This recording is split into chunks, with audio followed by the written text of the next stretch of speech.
muy cerca de él, pero eso no va a ser.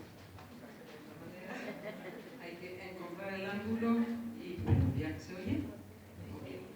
Bueno, buenas noches a todos y me alegro por esa posibilidad de encontrarles y de hablarles un poco de mi libro, Leer el Mundo, que se publicó hace unos días. Bueno, es una buena oportunidad para expresar mi gratitud al Fondo de Cultura Económica y particularmente a Alejandro Arcaín, a Horacio Sabato-Legui, a Mariana Rey, Ezequiel Acuña, Lola Rubio y a todos los que acompañaron su publicación.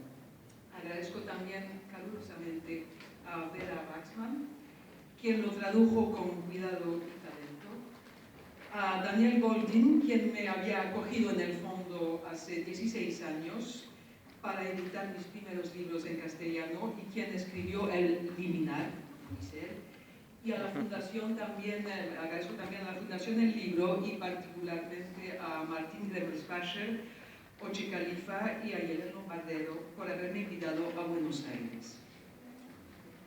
Básicamente, Leer el Mundo es un compendio de conferencias que pronuncié en los últimos años para contestar a las preguntas que me hacían de manera reiterada los que me invitaban.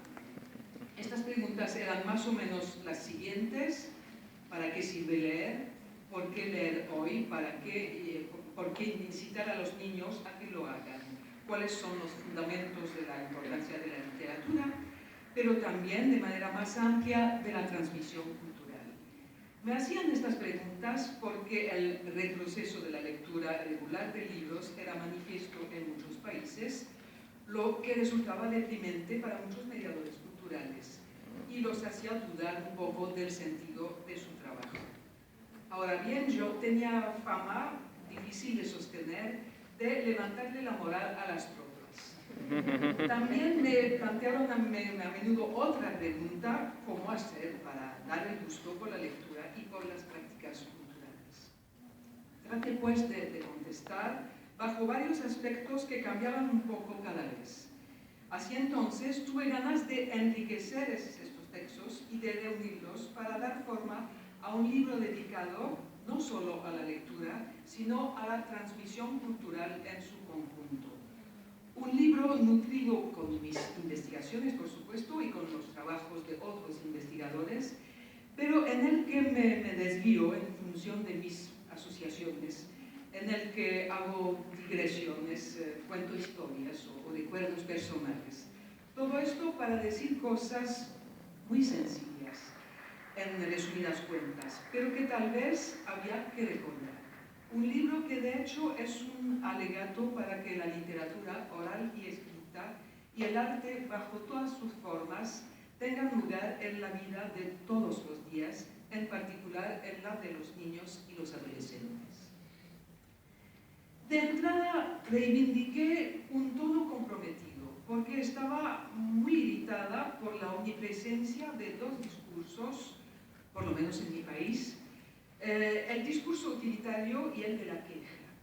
Los partidarios del primer discurso aprecian todo en función de un utilitarismo estrecho y miope, de una rentabilidad contable que interroga la razón de ser de todo lo que no contribuyera directamente a adaptar a cada uno a las exigencias de la economía. Los adeptos del segundo discurso, por su parte, se afligen sobre el hecho de que los jóvenes ya no leen, que la transmisión cultural está en crisis, lamentándose por el mundo perdido, un mundo perdido del cual no estoy convencida de que haya existido jamás, aunque es cierto que unos cambios muy profundos ocurrieron en las últimas décadas. No soportaba ni lo uno ni lo otro. Ambos enfoques me ponían nerviosa y me aburrían. Ambos me parecían sobre todo muy perjudiciales porque tenían unos efectos desalentadores. Y yo sabía que en todas partes, o casi, existían docentes, bibliotecarios, psicoanalistas, escritores, artistas, ilustradores, libreros, editores, que no lloraban, que no deploraban la gloria de la lectura perdida, pero que sino que inventaban día tras día formas de compartir en torno a bienes culturales.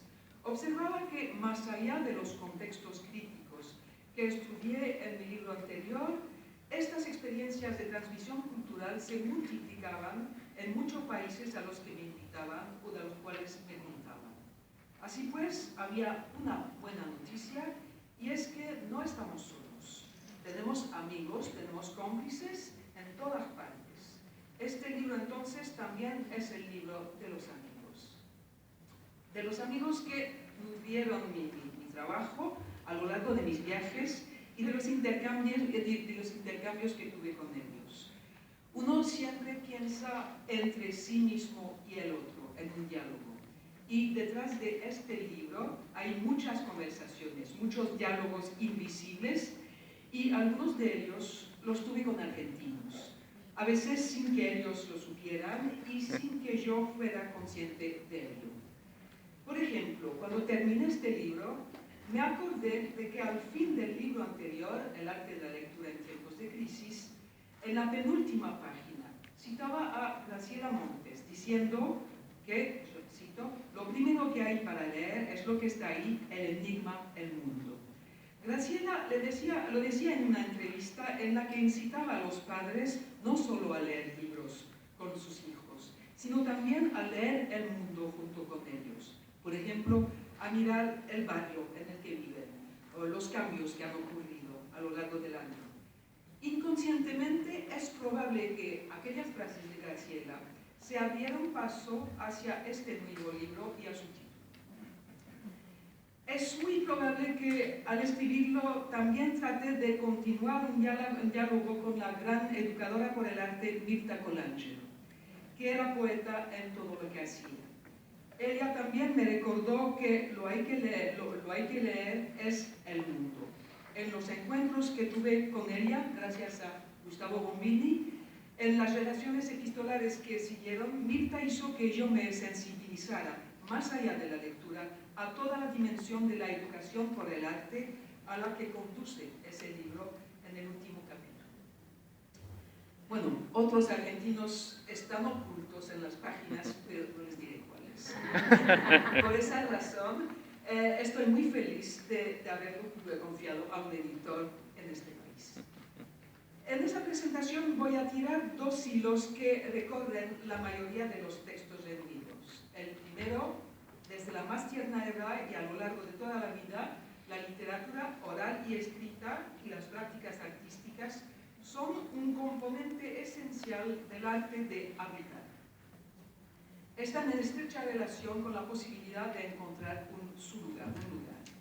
El segundo hilo, la literatura y el arte permiten la figuración de regiones de nosotros que eran impensables y relanzan el pensamiento, pero un pensamiento que no se limita al pensamiento racional.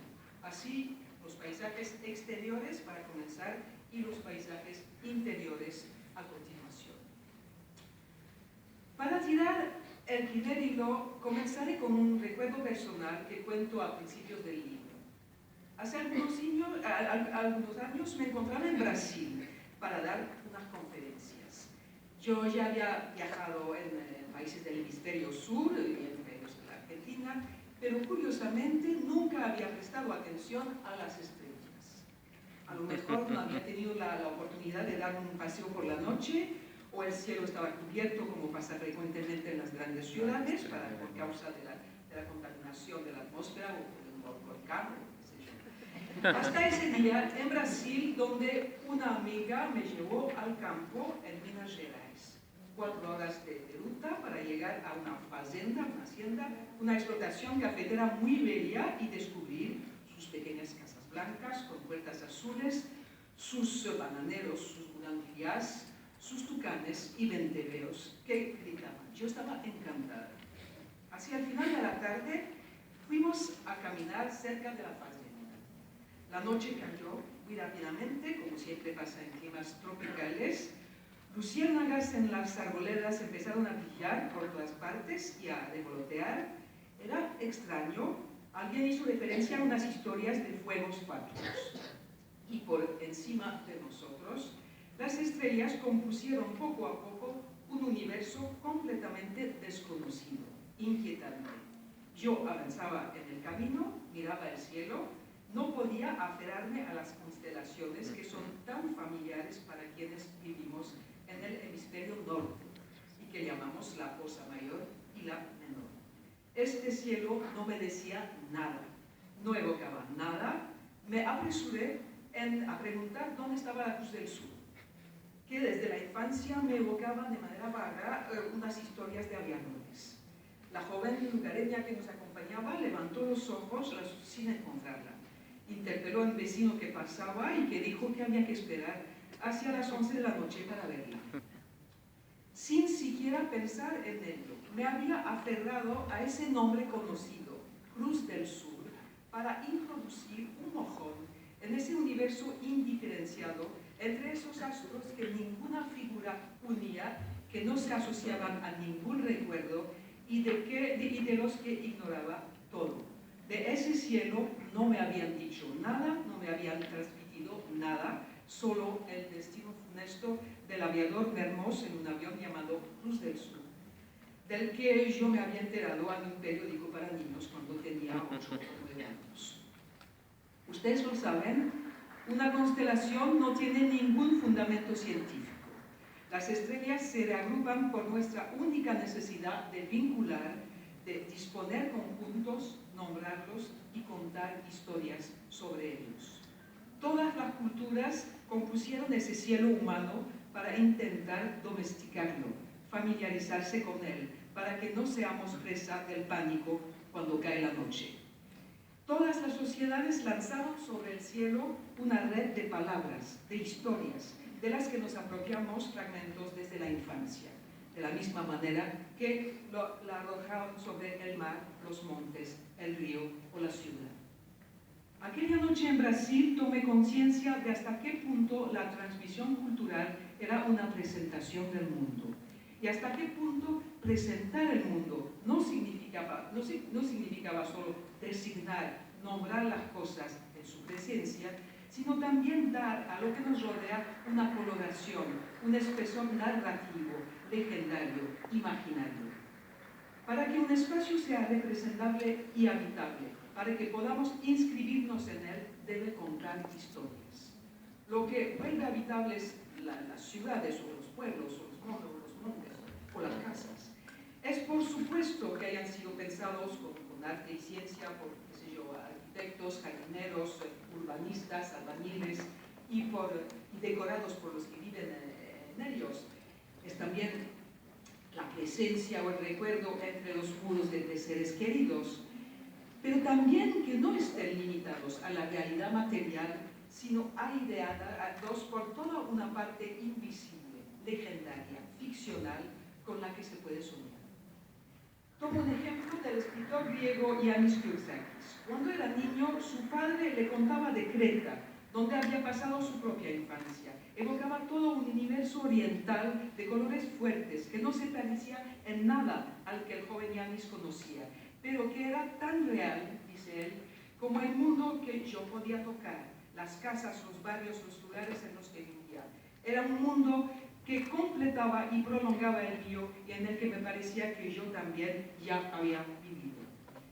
Hay que presentar lo que nos rodea a los niños para que puedan componer este universo invisible, tan real como el mundo que podemos tocar y que lo complementa. Es uno de los grandes componentes de ese oficio tan complejo, el más viejo del mundo, sean cuales sean sus formas, ser padres. Es probablemente también uno de las más agradables. Los padres disponen de recursos intelectuales que ningún diploma se habilita, pero que son esenciales, como la aptitud para inventar gestos, palabras, relatos, para introducir los niños en el mundo de manera poética y hacer de los rituales cotidianos unos momentos de fiesta compartida. O para presentarles el mundo de antes, al contarles su historia o aquella de sus antepasados, como este padre con la Creta de su propia infancia. En muchas familias de diferentes medios, y cualquiera que sea su forma, la transmisión cultural está muy viva. aun cuando las modalidades y los contenidos han evolucionado. En otras, por el contrario, la transmisión está en problemas. Puede ser el caso cuando la lucha por la supervivencia o el trabajo acapara el tiempo cotidiano, cuando los padres están deprimidos por la vida que llevan o por el exilio. Entonces, no siempre están en condiciones de compartir con sus hijos momentos en los que contar, descubrir y soñar el mundo junto a ellos. De decir un versito, de narrar una historia, y menos aún de leerla, lo que supondría que han podido apropiarse de los libros. En esas familias, a los niños les faltará una etapa para integrar los diferentes registros de la lengua y apropiarse un día de la cultura escrita, aquella en la que la literatura oral o escrita inicia en ese uso de las palabras tan vital como inútil, muy cerca de la vida, de los sentidos, de las emociones, del placer compartido, muy lejos del control y de la calificación. Les faltará también todo ese tejido de palabras, de historias, de fantasías que interponemos sin darnos cuenta entre lo real y nosotros. El espacio que los rodea no les dirá nada o poca cosa, o les significará rechazo y humillación si son asignados a territorios estigmatizados, a menos que se encuentren con otros mediadores, como en el ejemplo que sigue. Lo tomo de una escritora y crítica de arte, Mona Tomar, cuyo trabajo sigo desde muchos años. Lo cuento en el libro. Ella lleva adelante talleres de escritura con alumnos de colegio con grandes dificultades escolares en barrios populares del norte de París, entre otros lugares. A comienzo de años se presentan ante ella en pocas palabras: nosotros somos el tacho de basura. Donde sea que se encuentren, ellos dicen siempre: aquí no hay nada. El mundo que les rodea no les dice nada. Entonces, con el apoyo de la literatura, de obras pintadas o de una simple frase, ella trata de volverlos curiosos de lo que está ahí, de la presencia, de lo real, a fin de que abran los ojos sobre lo que no ven y veían. También intenta permitir que se apropien de otros lugares de los que recorren habitualmente. En el centro de su trabajo se encuentra el hecho de experimentar con su cuerpo los textos, las obras pintadas, los espacios públicos, los muelles del río, del Sena. Todo sirve de pretexto para abrir los ojos, sentir, leer y escribir. En el Museo de Orsay, por ejemplo, los lleva a ver las regatas en Argenteuil de Claude Monet y quedan estupefactos porque conocen aquel nombre, Argenteuil, ya que ahora es un suburbio donde viven chicos como ellos. Ella les habla de la época en que vivía Monet, de los carros con caballo por las calles, y les pide que se imaginen una regata en la que habían participado. O bien les cuenta: ayer era domingo, fui a pasear con un amigo, nos compramos algo para hacer un picnic, recorrimos el canal y debajo de un puente descubrimos una inscripción: soy la pared, déjame tranquilo. Piensen ustedes, me gustaría que me cuenten cómo sigue. Explica: yo abro pistas, quiero que vayan por ahí, van a conocer el camino. Puedo hacer eso con arquitecturas, jardines, edificios. Les hablo, por ejemplo, de Versalles, les cuento que es la historia de alguien que se creía Dios. O les hablo de los celos entre Luis XIV y Fouquet, que vean que todo aquello vino del deseo. Ella abre el espacio real, material, sobre otro lado, legendario, geográfico, histórico. Algunas palabras leídas en una pared bosquejan una experiencia poética. Calles o tierras que no decían nada sugieren historias. Ya no son espacios indiferenciados, cerrados, sino lugares dotados de una profundidad, a partir de los cuales soñar, pensar, han llegado a ser un poco más habitables. La capacidad de atención se afina, se tejen lazos con el prójimo y el lejano, se hace un lugar al otro y quizá a cada uno, porque hay muchos otros en lo que ella propone. Gente que hace una regata en el siglo XIX, Luis XIV y Fouquet, una pared que habla misteriosamente, y ese rodeo por el otro vuelve a dar movimiento, deseo. Podría darles una cantidad de ejemplos como este, en el libro vienen otros, y y entre ellos algunos que se sitúan en la Argentina. Ahora bien, en Francia como en la Argentina, los que impulsan esos talleres no lo hacen solamente porque el escrito ocupa un lugar fundamental en nuestras sociedades y porque es muy importante hacer deseable su apropiación por varios desvíos. Lo hacen también porque sienten que lo que está en juego es la relación con el mundo. Estos mediadores tienen un conocimiento íntimo de la importancia vital de la literatura, del arte o de la ciencia a veces, cuando es poética, y luchan para que cada uno tenga derecho, desde la más tierna edad, no solo a apropiarse de la lengua y formar su espíritu crítico, no solo al saber, sino todavía a lo imaginario, a la metáfora, a una ensoñación mágica y a un cotidiano en el que una dimensión artística pueda encontrar un sitio. Intuyen que a menudo las poblaciones marginadas están privadas también de la posibilidad de armonizar con lo que les rodea, por lo menos de vez en cuando. Leer o escuchar leer, pero también mirar ilustraciones, pinturas o películas, cantar, contar, dibujar, escribir, eso sirve para dar a lo que nos rodea esa coloración, ese espesor simbólico, imaginario, legendario, esa profundidad a partir de la cual soñar, desviarse, asociar. Sirve para proyectar un poco de belleza, de fábulas, de sueños sobre lo cotidiano. Es en este sentido que la literatura oral y escrita y las prácticas artísticas son un componente esencial del arte de habitar, de esas actividades que consisten, según el arquitecto Henri Gaudin, en, cito, tejer todo tipo de cosas alrededor de nosotros para amigarnos con ellas, para volvernoslas menos indiferentes. Habitar es disponer cosas en nuestro entorno, reabsorber la distancia con la extrañeza de lo que es externo a nosotros. Abro un paréntesis para precisar que esa temática del habitat que recorre mi libro como un hilo, a lo mejor los argentinos lo inspiraron en parte. Me explico. A menudo me pregunté por qué tanta gente en este país tenía ese conocimiento íntimo de la importancia vital de la literatura oral y escrita. Pensé que tenía que ver con el hecho de que ustedes habían conocido muchos exilios y capítulos negros en la historia y que supieron transformar las penas en ideas y belleza. También lo relacioné con el hecho de que muchos aquí estaban muy al tanto del papel del lenguaje, de la simbolización, de la narración, de la sublimación del juego en la construcción del sujeto por causa de la fuerte implantación del psicoanálisis. Pero quizá, bueno, es mi imaginación, pero quizá se pueda vincular aquel conocimiento fuerte de la importancia de la literatura con otro elemento. Ustedes tuvieron que hacerse cargo de una historia, pero también de una geografía particular, y domesticarla. Se habló del vértigo horizontal de la pampa, y tal vez era necesario, más que en otros lugares, interponer algo entre estos espacios ilimitados y sí mismo. Poblarlos con historias, con cuentos, poesías, música, para que sean habitables.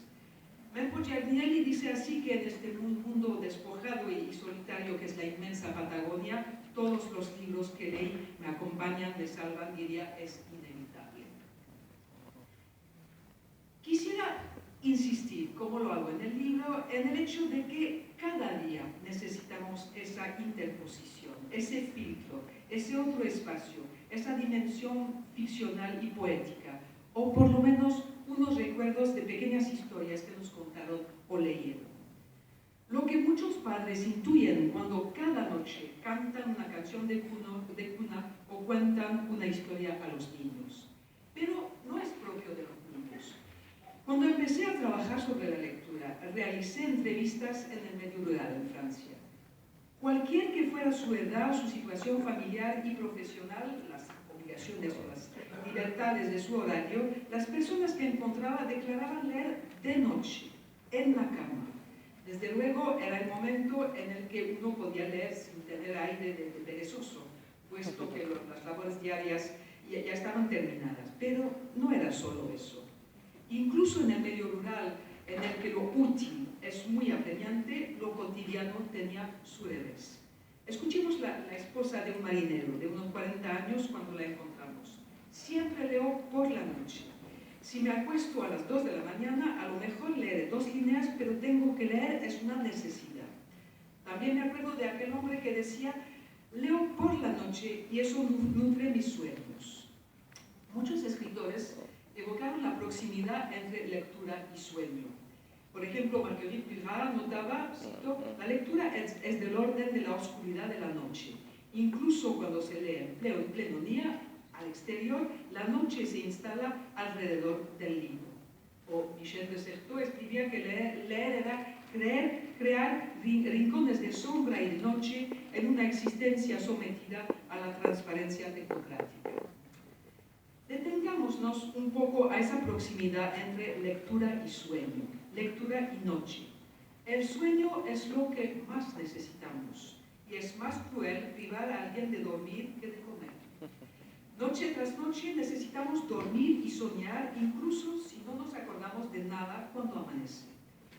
Freud pensaba que el sueño era el guardián del dormir.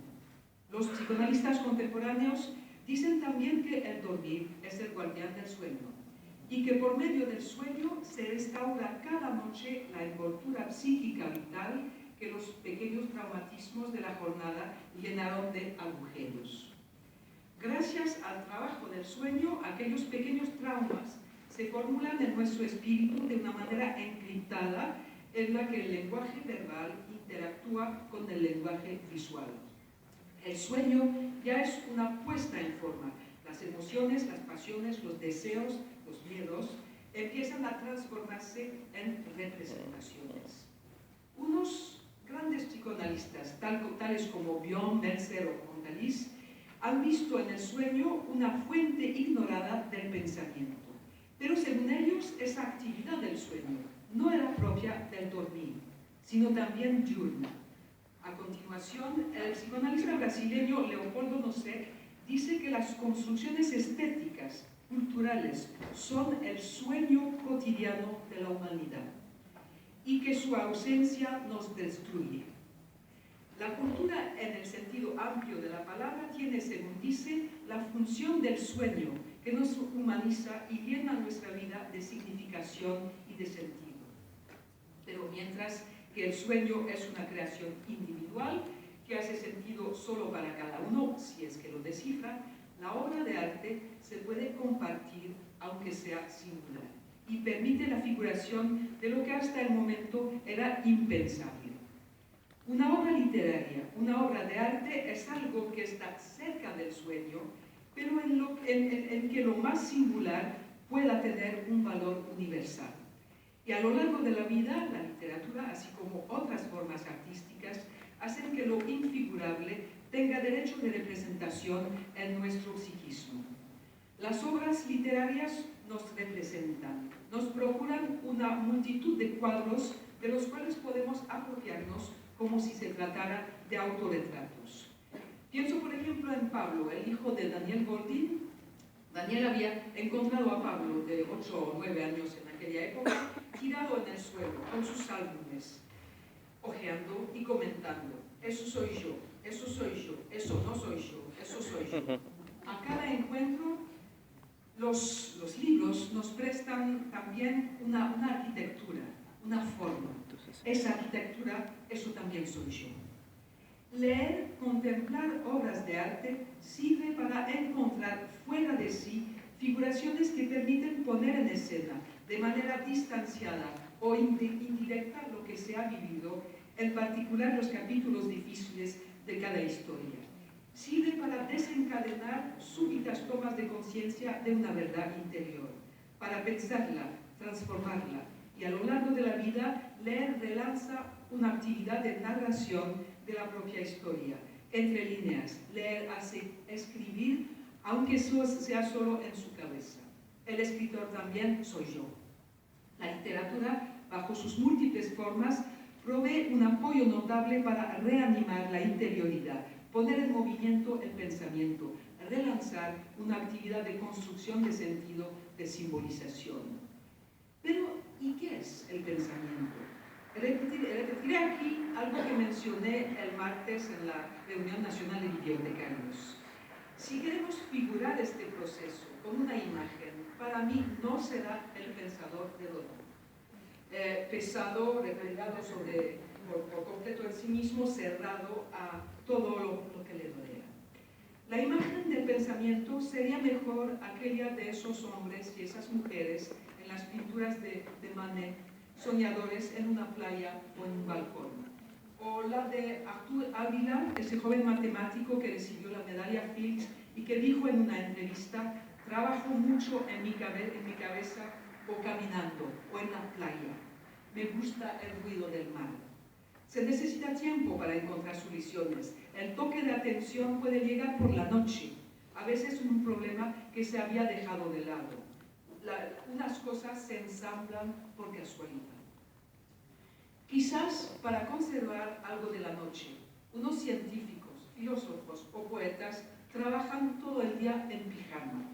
Bueno, Jacques Derrida, por ejemplo, lo contó en una película que le consagraron. Cuando estoy solo en la casa, me quedo en pijama todo el día, decía. Pero para quedarse cerca del sueño y de la fuerza de su forma de pensamiento particular, existe una alternativa al pijama: la literatura, el arte, que nos aproximan a esa noche donde las cosas se ensamblan, en la que pensamos sin saberlo. Tengo una otra imagen para figurar el pensamiento, y es la de Dr. House, que todos conocen. Y Dr. House, que necesita siempre a los otros